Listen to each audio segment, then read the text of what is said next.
Bismillahirrahmanirrahim. Assalamualaikum warahmatullahi wabarakatuh.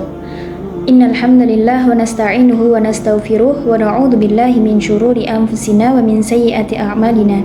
May yahdihillahu fala mudhillalah wa may yudlil fala hadiyalah. Asyhadu an la ilaha illallah wahdahu la syarikalah wa asyhadu anna Muhammadan 'abduhu wa rasuluh.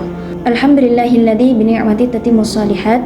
Segala puji dan syukur kita kepada Allah Subhanahu wa taala yang mana dengan rahmatnya kita masih diberi umur, diberi kesehatan dan diberi kesempatan untuk selalu terus memperbaiki diri kita serta menuntut ilmu demi menjaga hati kita, menjaga lisan kita serta perbuatan kita agar tetap berada di jalannya.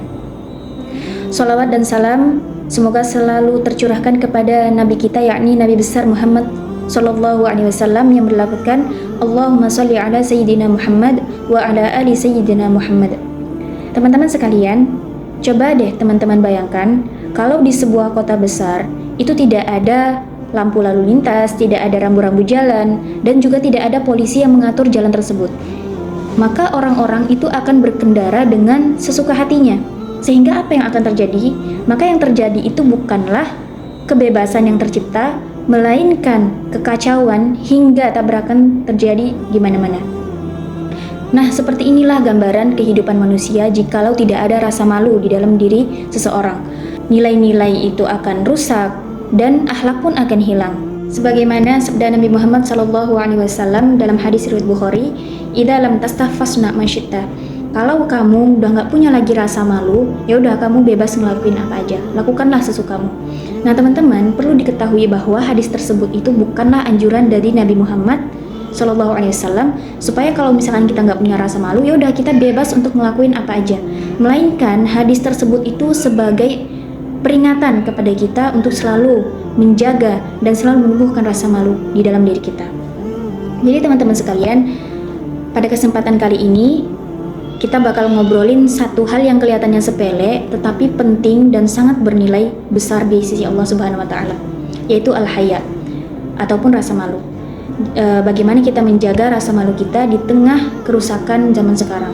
Jadi ketika kita bicara soal al-haya ataupun rasa malu, sesungguhnya Allah sudah mengisyaratkan betapa pentingnya rasa malu kepada kita umat manusia dalam kehidupan kita, yaitu melalui perintah Allah untuk menjaga pandangan serta menjaga aurat sebagaimana yang telah Allah firmankan dalam Quran surah An-Nur ayat 30, A'udzubillahi minasyaitonirrajim, qul lil mu'minina yaghuddu min absarihim wa yahfadzu furujahum.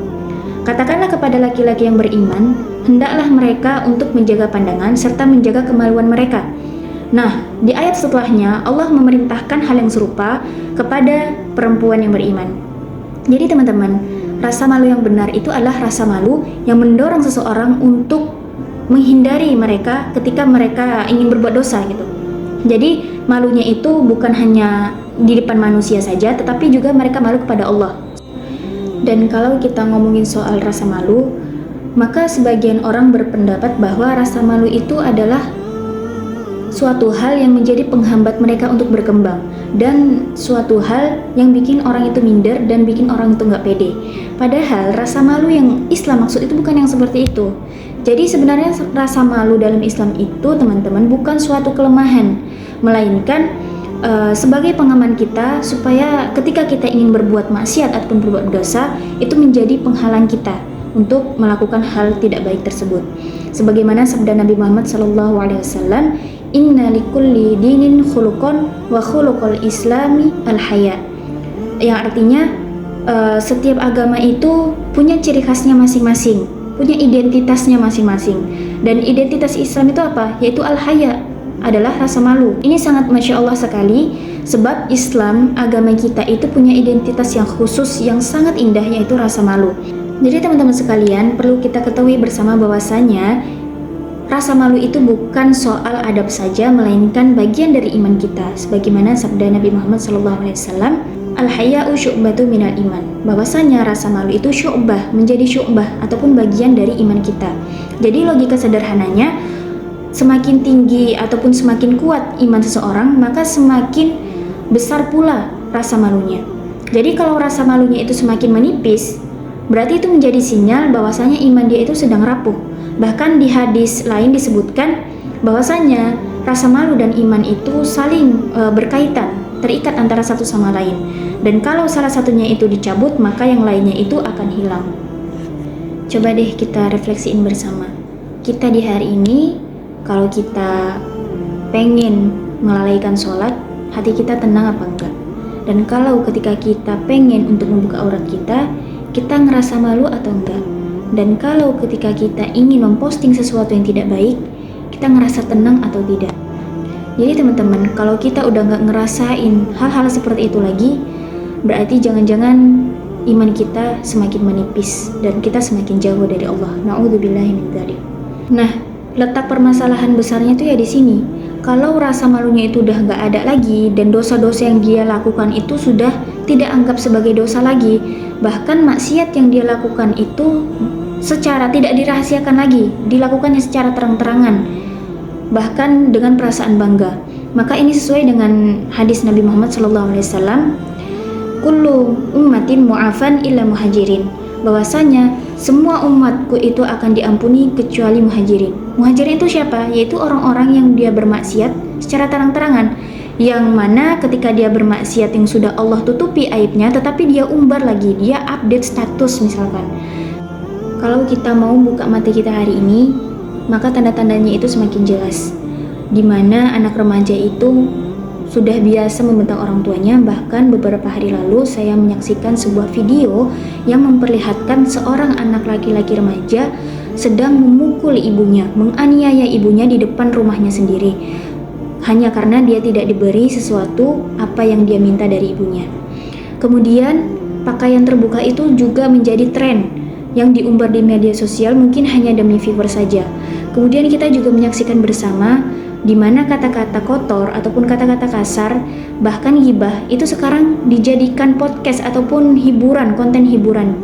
Jadi teman-teman, kenapa penting ataupun perlu kita membahas soal rasa malu ini? Itu karena rasa malu di zaman sekarang itu sedang mengalami masa krisis. Banyak penelitian dan data penelitian, data lapangan menyebutkan bahwa ada 800 kasus di mana seorang anak itu diperkosa oleh saudara kandungnya sendiri, bahkan oleh ayah kandungnya sendiri. Nah, ini sangat miris, dan data itu dari Kemenkes PA tahun 2024. Ada satu kisah menarik dari Imam Hasan Al-Basri. Beliau adalah seorang ulama besar tabi'in yang pernah didatangi oleh seorang pemuda. Pemuda itu bertanya kepada Imam, "Wahai Imam, saya sering melakukan dosa dan saya tuh sulit untuk meninggalkan dosa itu. Saya tahu itu salah, apa yang bisa saya lakukan?" Kemudian Imam menjawab, "Kalau kamu mau berbuat maksiat, maka lakukanlah di tempat di mana Allah itu nggak bisa lihat kamu bermaksiat." Sontak laki-laki itu diam dan menangis. Kemudian dia menjawab, "Bagaimana bisa aku bersembunyi dari Allah, sedangkan Allah itu maha melihat, Allah tahu apapun yang hambanya lakukan." Kemudian Imam Al-Basri menjawab sembari tersenyum, "Kalau begitu, bukankah rasa malu itu akan menjaga kamu dari perbuatan dosa?" Jadi teman-teman, yang bisa kita ambil dari kisah ini adalah bahwasanya rasa malu itu bukanlah rasa malu yang kita itu malu hanya dilihat oleh manusia saja, bukan yang seperti itu. Tapi kita juga malu ketika Allah melihat. Kita merasa bahwasanya Allah itu selalu mengawasi kita. Nah, inilah yang disebut dengan muraqabah. Jadi teman-teman sekalian, kita belum terlambat sama sekali.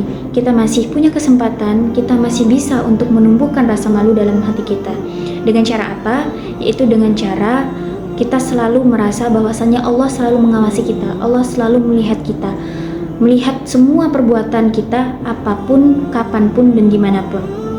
Kemudian kita bisa menjaga ibadah harian kita, seperti sholat yang khusyuk. Nah, sholat yang khusyuk ini itu dimulai dari wudhu kita yang khusyuk. Kemudian kita juga menjaga zikir-zikir kita, zikir harian kita. Zikir yang baik itu adalah zikir yang meskipun itu sedikit tetapi konsisten ataupun istiqomah, sebab itu nilainya itu lebih besar di sisi Allah daripada yang dia zikirnya banyak tetapi tidak konsisten, bolong-bolong. Kemudian kita juga perlu mencari lingkungan serta circle yang baik, sebab itu sangat berpengaruh pada perilaku kita. Kemudian kita juga perlu untuk menjaga lisan kita dan perbuatan kita. Kemudian kita juga perlu untuk memfilter apa yang kita posting dan apa yang kita perbuat di media sosial. Jadi teman-teman sekalian, bahwasanya rasa malu itu bukan suatu kelemahan dalam diri kita, justru rasa malu itu menjadi pelindung kita dan penjaga iman kita ketika kita hendak berbuat maksiat. Dan kalau di antara teman-teman sudah terlanjur berbuat maksiat, cukup Allah dan teman-teman saja yang tahu, tidak perlu diumbar ataupun diceritakan kepada orang lain. Sebelum saya tutup, mari kita berdoa bersama. Ya Allah, karuniakanlah kami rasa malu yang mencegah kami dari bermaksiat kepadamu. Amin ya rabbal alamin. Mungkin cukup sekian yang bisa saya sampaikan. Semoga obrolan kita hari ini membawa manfaat bagi diri kita. Wabillahi taufiq wal hidayah, waridha wal inayah. Wassalamualaikum warahmatullahi wabarakatuh.